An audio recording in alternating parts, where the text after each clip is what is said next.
I've entitled this, Who are our elders and what do they do? Who are our elders and what do they do? The office of an elder is a very much a biblical office, and it is found both in the Old Testament and in the New Testament.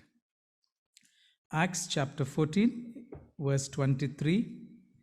Acts chapter 14, verse 23 says, During their travel to Asia Minor, when Paul and Barnabas organized groups of believers into churches, and then appointed elders in every church, and prayed with fasting, and commended them to the Lord in whom they have believed.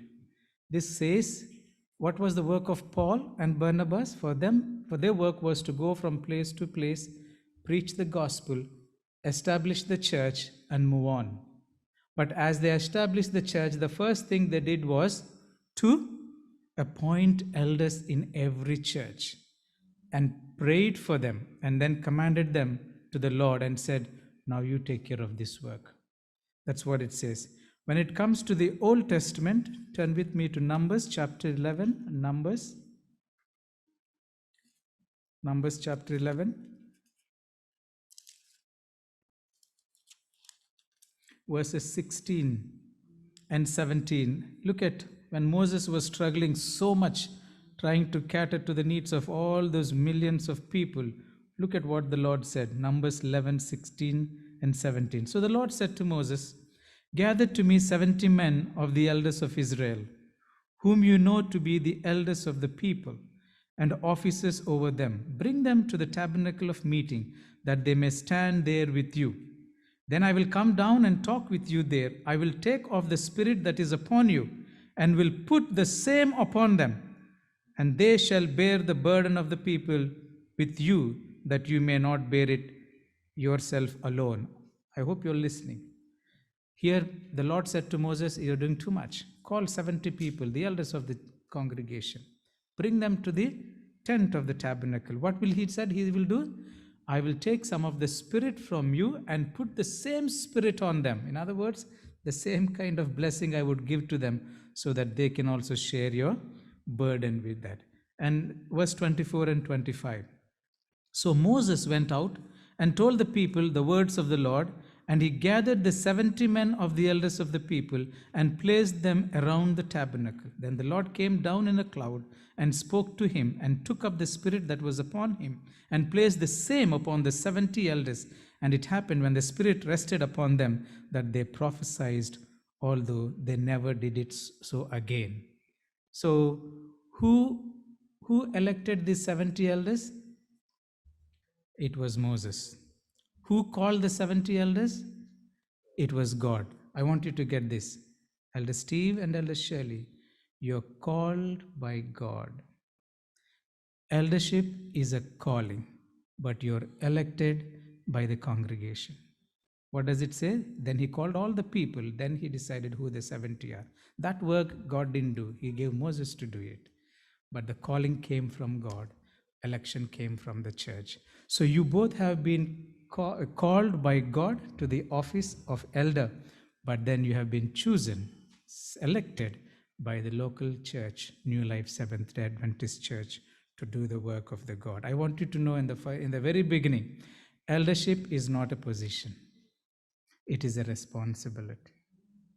Never ever think that you are in a position of authority or power.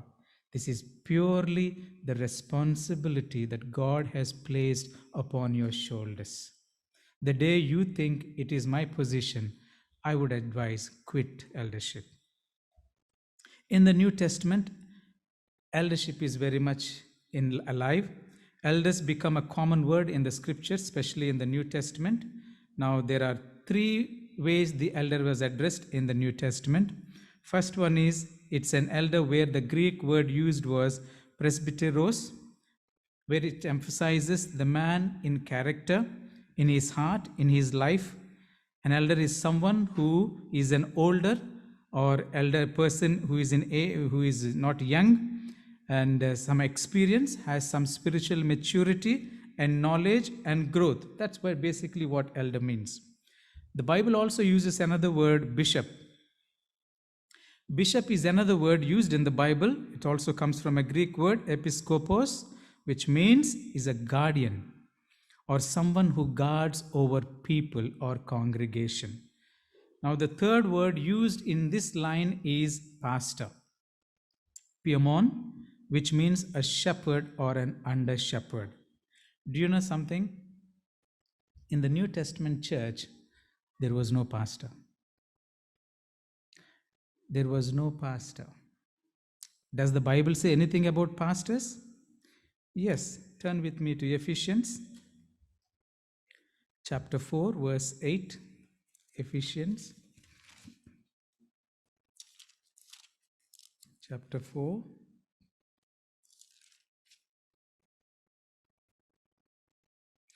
Spiritual gifts is mentioned from verse 7 onwards.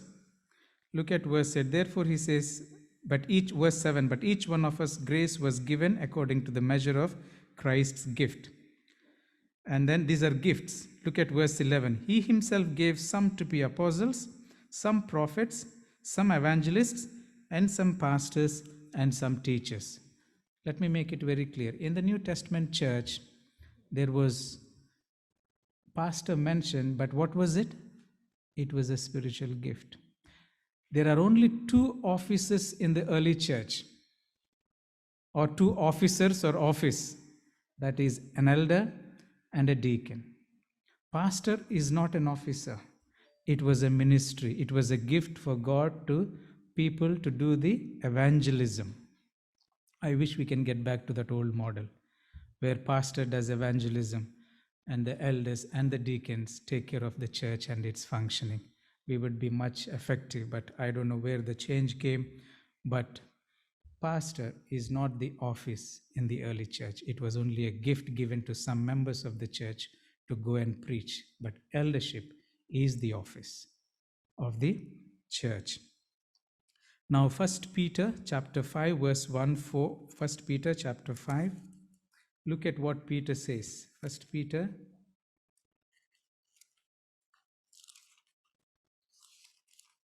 chapter 5,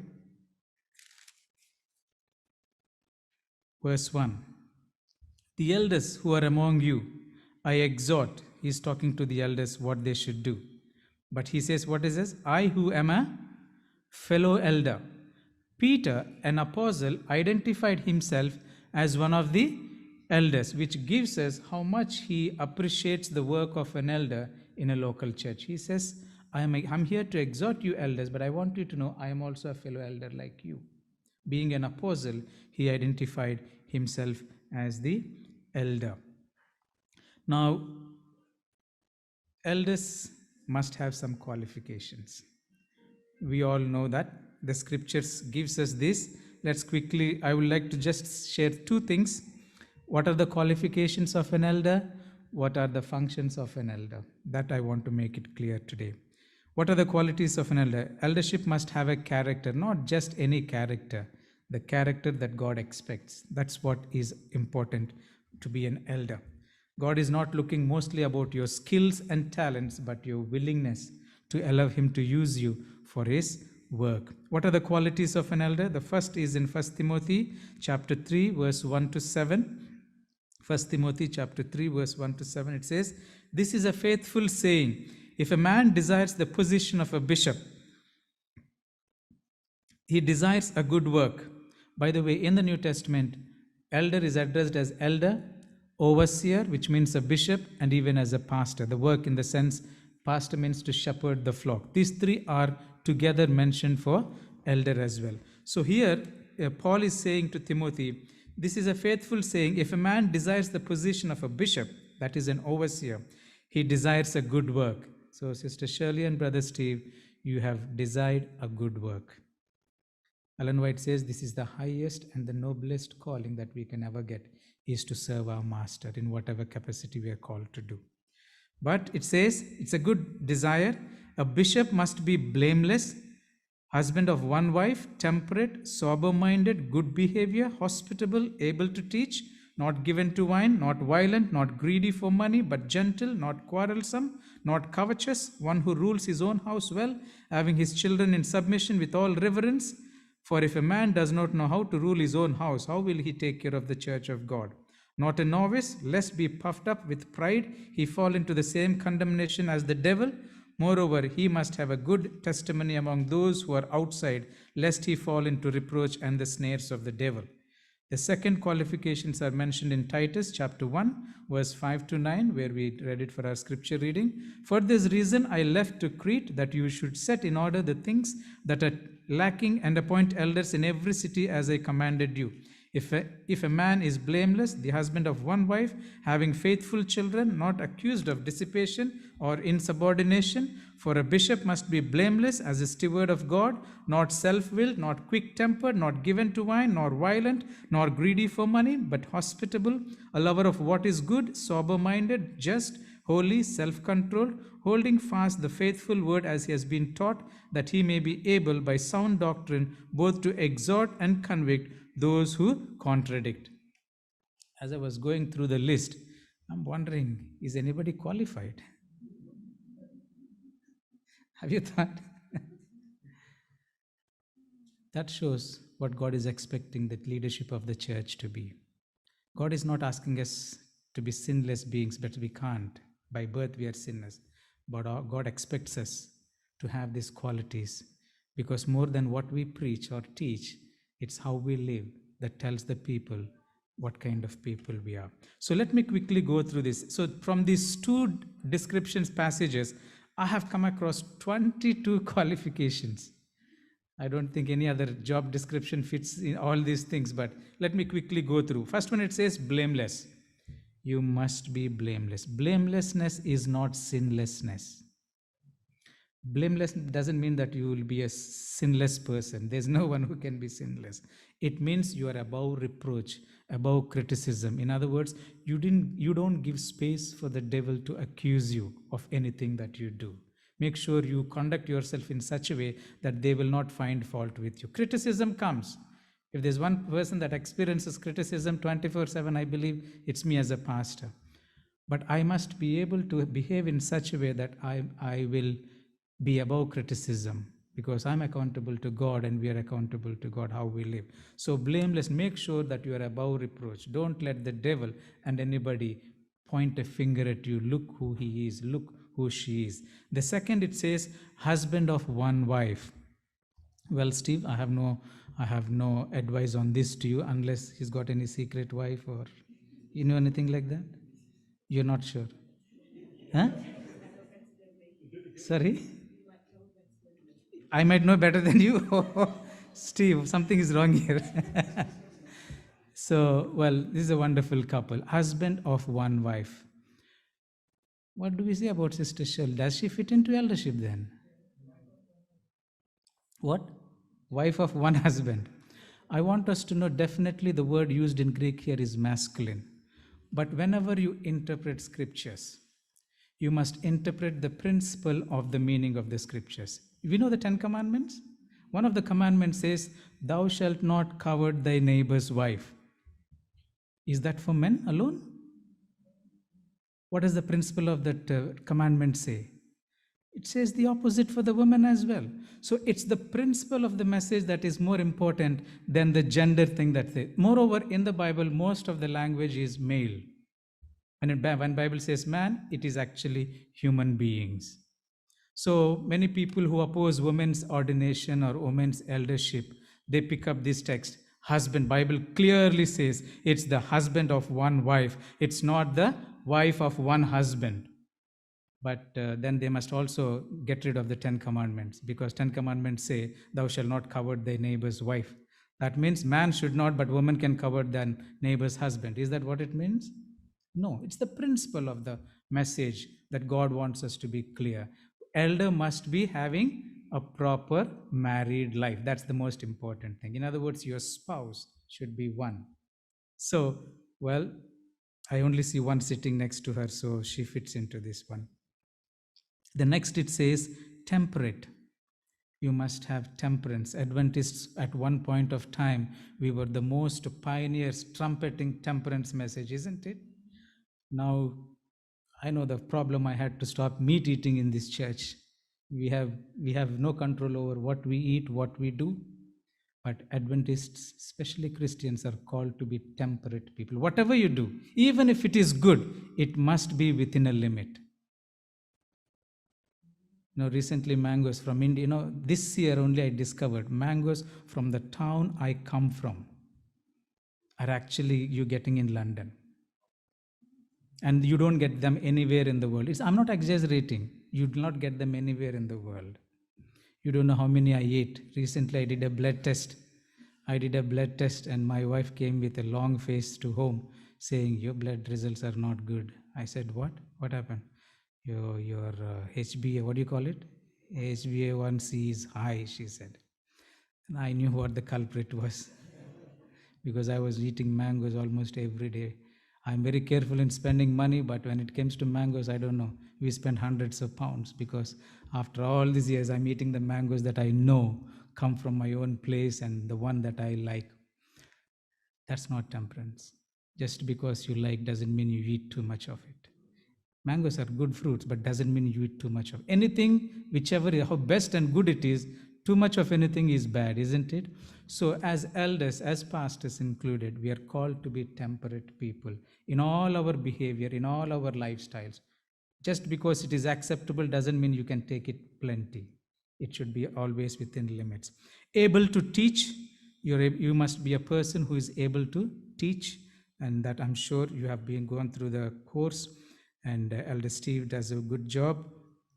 Next, it says, not a novice. Who's a novice? I was looking at the meaning. It says, someone who is just beginning to learn a skill or subject. In other words, you should not elect an elder who just got converted. Because the scripture, what does it say? It may puff them up like the devil. That's what it said. When you put them in an office, immediately they think, well, now I'm. So it says it's not a novice. It says, you can't climb Himalaya mountain without training to how to climb. What happens? You will never climb. So it says we should make sure we have, that's why elder means a matured person, a spiritually matured, grown person, it means. Fifth one, good testimony from those outside. It's not just within the church you should have a good name. You must maintain that good name even outside because you are representing the church of God. You are representing as the leader of the church of God. So in your workplace, you should be different from the rest of the people. Who is this person so different? That's what you need to be. Next verse, the seventh point is having faithful children. Now, Bible says, if you do not know how to conduct yourself or take care of your own children, if you don't know how to discipline them, then how can you take care of the church of God? Now, by experience, we know that some of our children do not walk with the Lord, including pastors' children, elders' children. What do we do? Samuel was a great prophet. His sons were not good. David was a great king. Look at his sons. There is a certain point where you can go up into the life of your children. And after that, they make their decisions. If there's one man who is blameless in the Bible, it was Prophet Samuel. Can you find any fault with him? Any sin, any arrogance or nothing? But look at his children. You know why the children of Israelites asked for a king? You know what was the reason? It was because of Prophet Samuel's kids. They were taking bribes. They were doing all sorts of things. So they go to the Samuel and say, we want a king. We don't want your children to be our leaders. Can you see? A great father. He could have been a great father, but yet his children. I'm not saying don't take responsibility. You must set high standards in your family. Call the sin by its right name. You must do that and set a high standard of example of worship and prayer and behavior. The rest, leave it in the Lord's hands. Because Bible wants us to set high standards, good example to our own family first. If I don't do it, how can I tell the church, you should not do it when I allow my children or when I don't care what they do and I give permission to them. Some of us, we are so selfish. When it comes to our children, we are too lenient, isn't it? When it comes to church, discipline. Yes, discipline. But when it comes to my child, oh, he's just a kid. This is only one time. Don't let that happen. You must be able to do the same for your children. Teach them and let them grow in the grace of Christ. If a family is together, worshiping together, that's a great testimony to the whole church of your leadership at home. Then it says dissipation. What does this mean? Overindulge in sensual pleasures. In anything that you may like it, you should not overindulge in it. Insubordination. What does that mean? Defiance of authority, refusal to obey orders.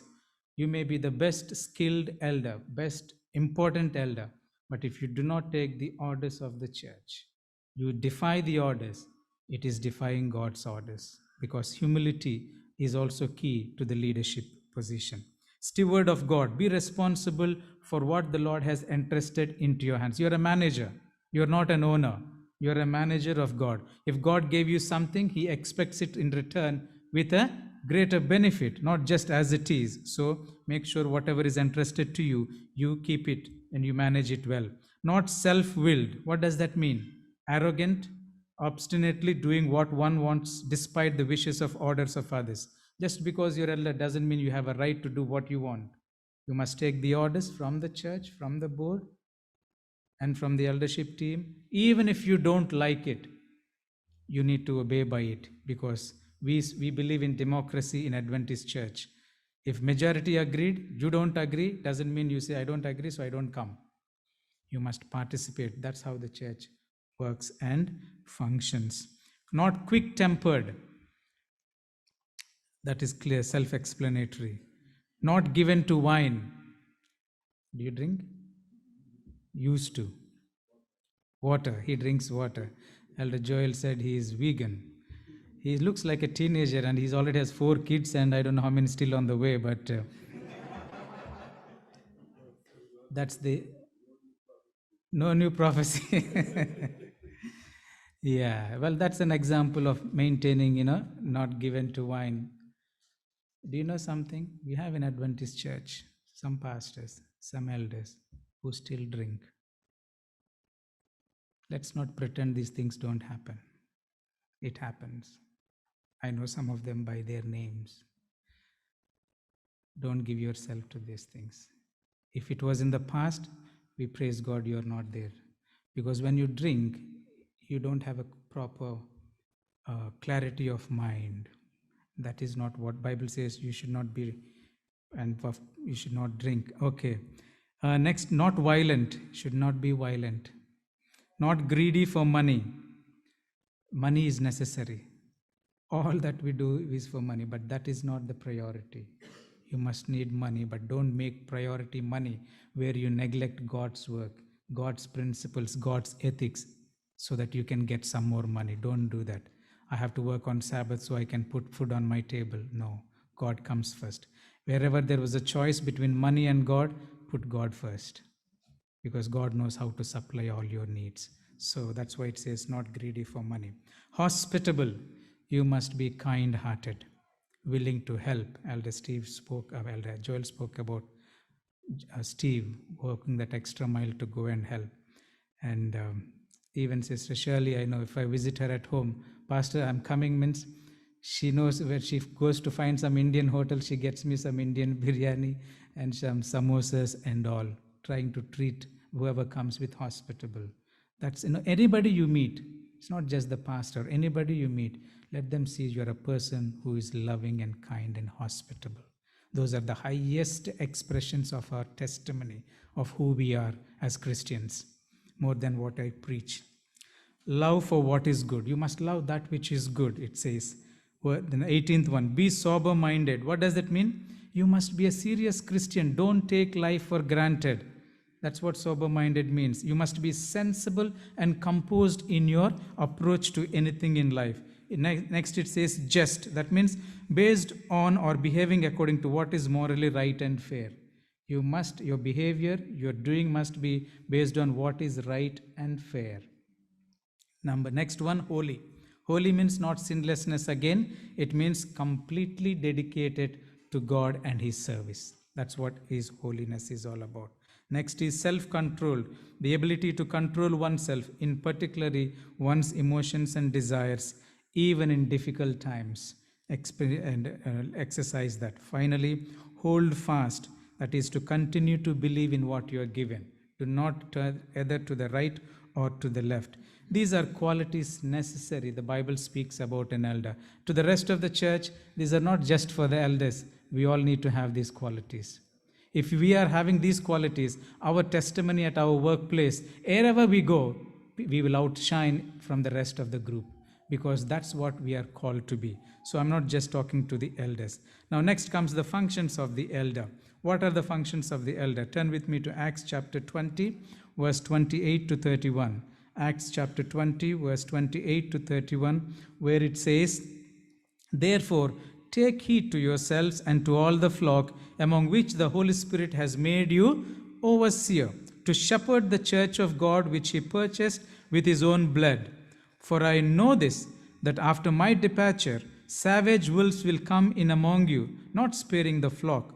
Also from among yourselves men will rise up, speaking perverse things, to draw away the disciples after themselves. Therefore, watch and remember that for 3 years I did not cease to warn everyone night and day with tears."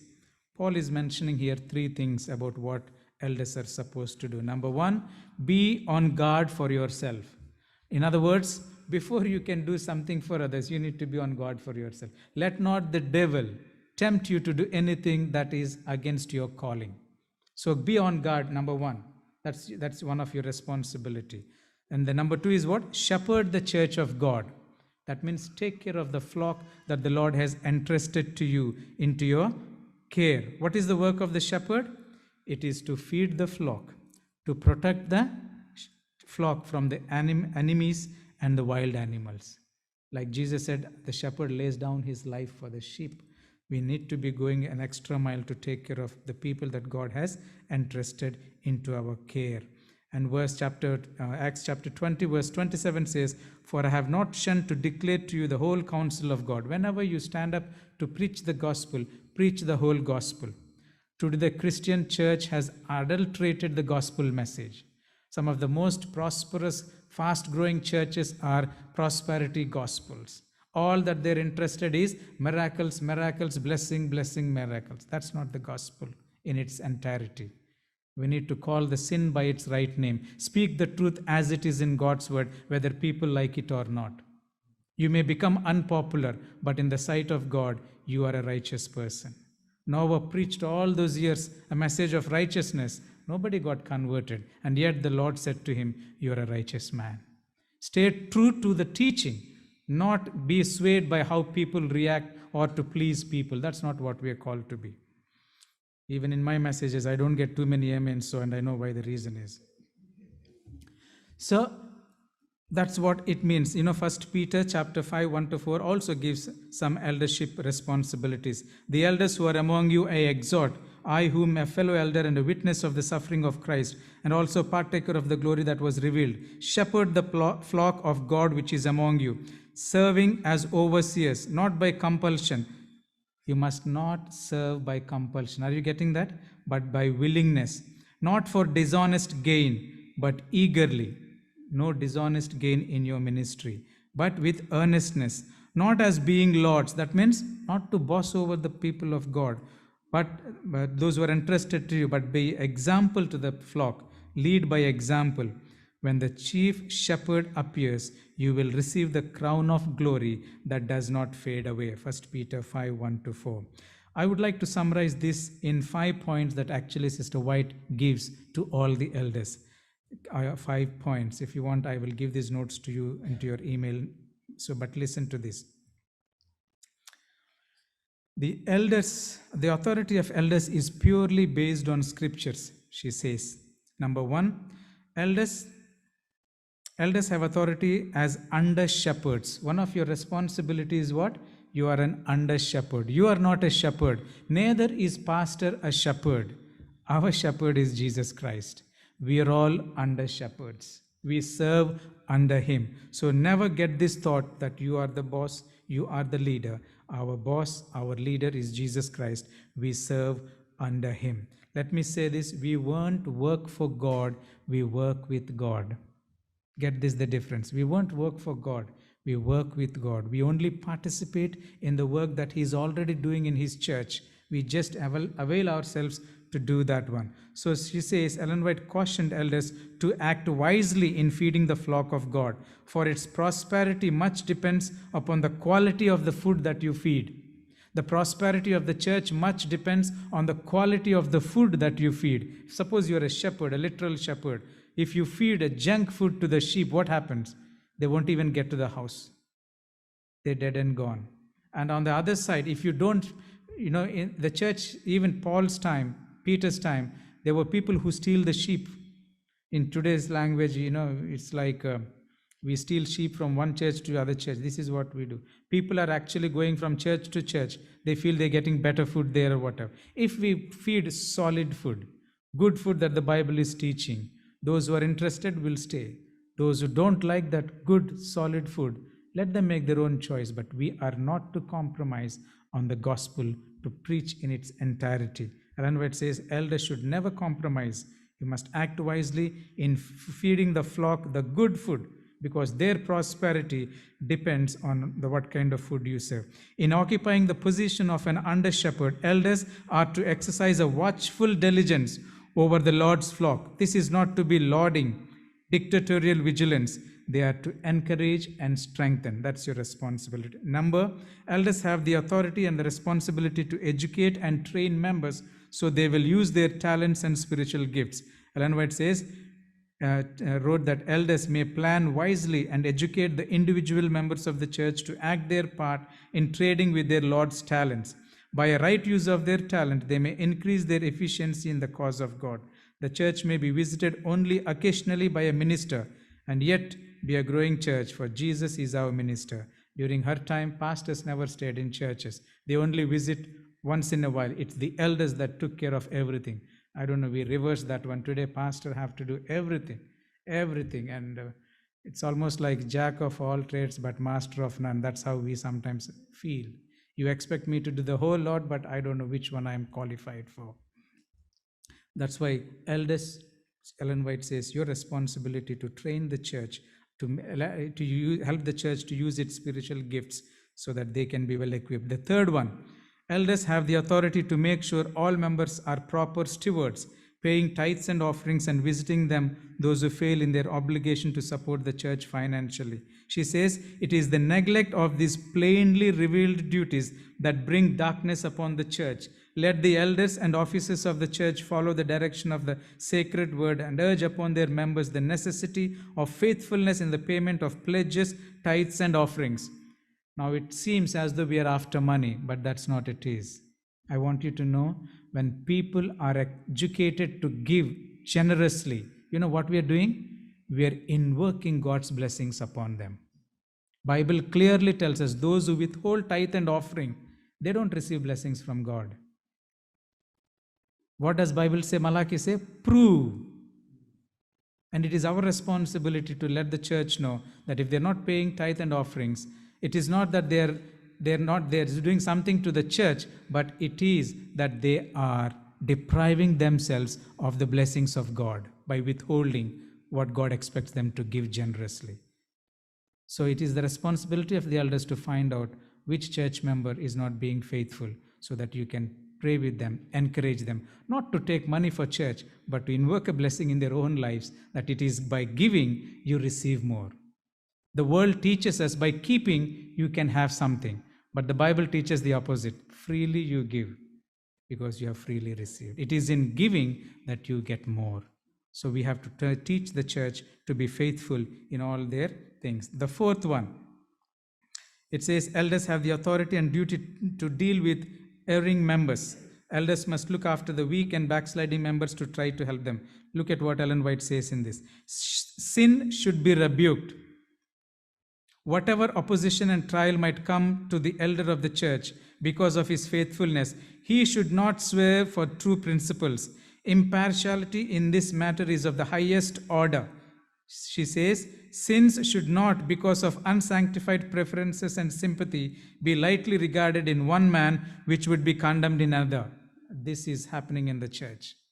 Because you're elder, you have some people whom you like. If they make a mistake, you defend them. But the others who are not on your side, if they make a small thing, you criticize them. This should not happen in eldership. One thing I want you to know, as a pastor and as an elder, we are not to take sides of anyone, no matter how close they are to you, because we are overall in charge of the whole congregation. How much is those that don't like me is equally important to me than those that like me. If I take sides to support somebody because they're close to me, I am abusing the office that the Lord has put over me. So she's saying, when it comes to discipline, when it comes to telling the people what is right and wrong, don't take sides. That's why in board meetings, when we sit together, my mind is not thinking of one department. My mind is thinking of how can this help the whole thing. If I feel that this, as much as is good for your department, but it is not going to help the whole church, I might say no. You may not like it. That's how we should think, because we are looking at the overall strength of the church, not just your own department or your own interest. That should not happen. So that's what she's saying. You must not take preferences or sympathize with those that are close to you. Regarded as one man, you condemn one man, but the other man you take it light. This matter is of one of great importance. If the elder fails to act, God will hold him responsible for his brother's unfaithfulness in office and for the harm which will result to the church. He must keep himself pure by refusing to mingle with any unholy influence. In other words, she's saying, I felt so guilty when I was preparing for this. If we don't act our part in telling the people what their sin is or telling them where they went wrong, it says God will hold us accountable. So we need to be firm yet loving. The last one, the fifth one, elders need to use their authority given in God's word to uphold the standards of the church and respects its decision. Ellen White lamented the lack of vitality in Adventist churches. The reason for this lack was that the standards of the gospel ministry is lowered unto the dust. Even her time she saw how much the standards have been lowered. She says the decline of these standards she attributed to the elders of her church and the ministers. She clearly saying, if the standards of the church are declining, it's purely the responsibility of the pastor and the elders, not the members. Maybe we have turned a blind eye to these people because we don't want to hurt them. We don't want to hurt their feelings. We don't want to be seen as tyrants in the church. She says, if there is a decline in the standards of the church, it's purely the responsibility of the elders and the minister, she says, who have not all been as branches of a living vine, drawing nourishment from Christ. They are not rich in spiritual knowledge and heavenly wisdom, but are dry and Christless. It's really a strong statement. The churches would be far better off without such elders and ministers. Have Lord have mercy on us. She's saying the church would be better off without a pastor or with a pastor or an elder who just allow things to happen their way, people's way. Because if you allow, everybody wants their own way. That's the modern mindset, isn't it? The postmodern mind is what? My way or no way. You mind your business, I will mind my business. What is good for you may not be good for me. So we have a challenge in the church to maintain the standards. We should not water down. And it says, if that's what you are, better quit your pastorship and your eldership. Also, these are the 5 functions. Finally, priority of the elders. As I said, I read a statement which says, listen to this, by being selective, you become effective. By being selective, you become effective. Especially to Sister Shirley. As much as you want to do the whole lot, don't get into all sorts of jobs. Take do that which is dear to your heart, which you feel you can handle. So because by being selective, you can be more effective. That's what you need to be put. What is the main function of the elders? Teaching, preaching, administration. Those should take your priority than other thing else. You know, we have an evidence of this in the scriptures. When the church was growing, there was a problem between the Hellenistic woman, that's the Greek woman, and Hebrew woman. And people come to Peter and say, we need help. Why can't you come and give a helping hand? What did Peter say? I'm called to preach and to pray, not to serve at the tables. It looks like a rude answer, isn't it? As if it is a less important work. But you know what? Why did he say? He said, what? Choose among you some men who have a good reputation. Let them do this job. When I commit myself to preaching and teaching and praying. That's what he said. In other words, he chose to be selective so that he can be more effective. Sometimes devil wants us to be so busy in doing good, we forget to do the best that God has actually called us. So that is important. Make your priorities right so that you know what you are expected to do. Finally, how should the spouse of elders treat them? This is for Mary and brothers Will. How should you treat your husband and your wife who are now elders of this church? I will have few things that I want you to listen. Mary and elders Will.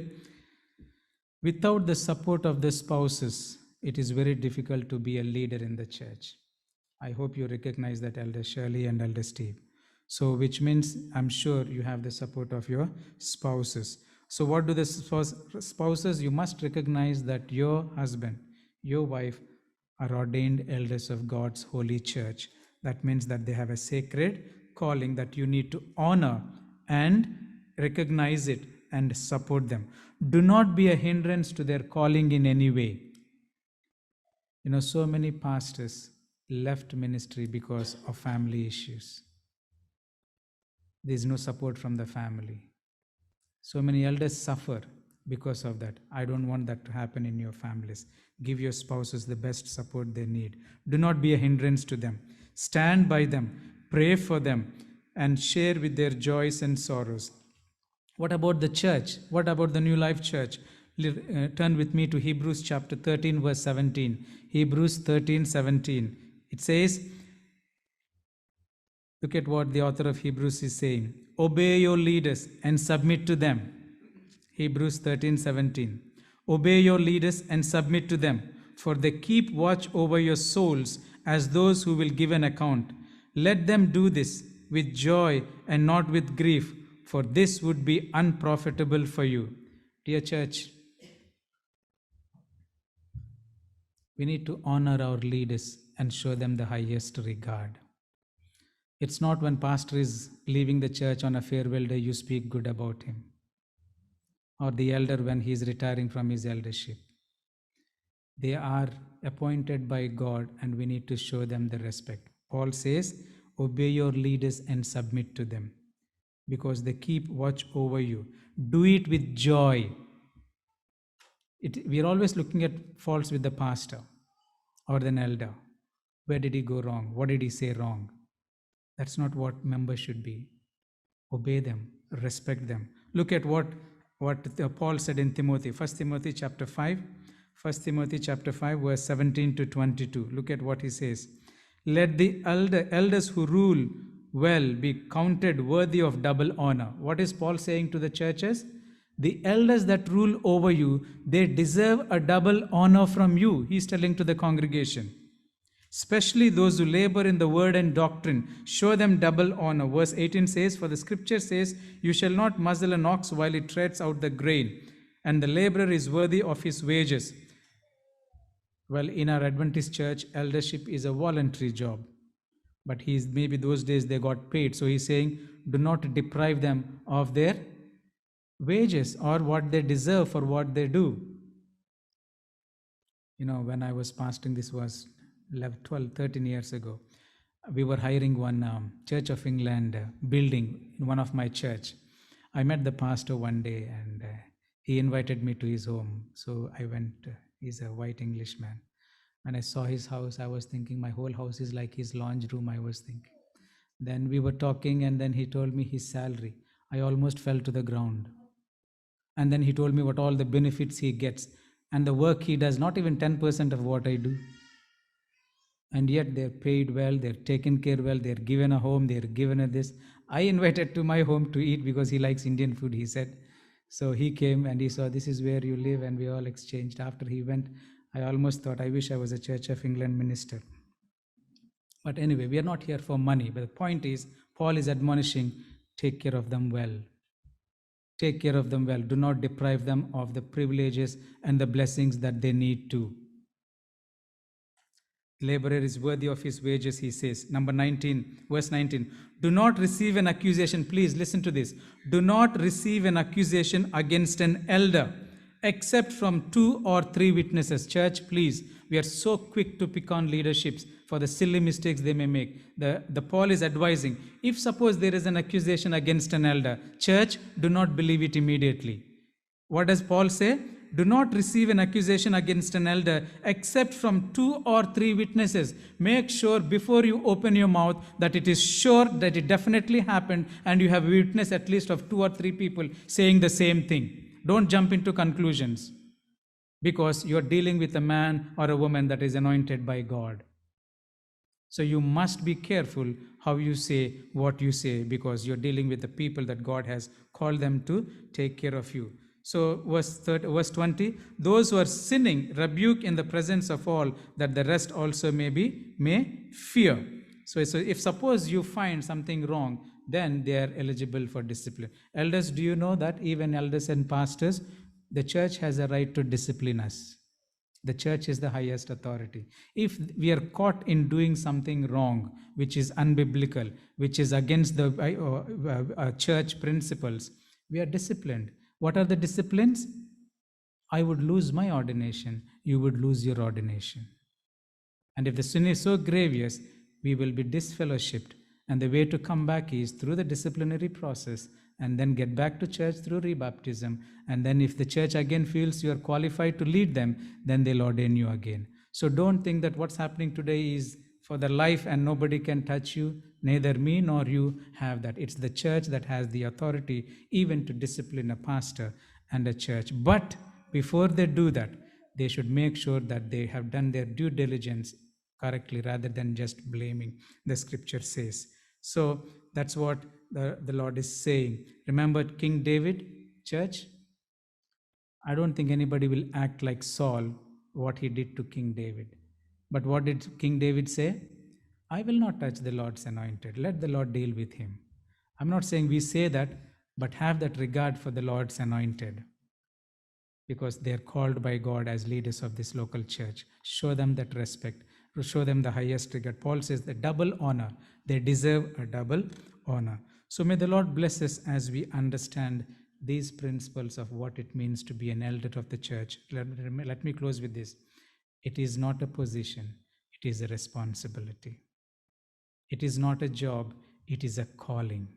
You are called by God, but you are chosen by the local church. Honor that position and stay faithful to that, so that when the Lord comes, you will have the crown of life. God bless you.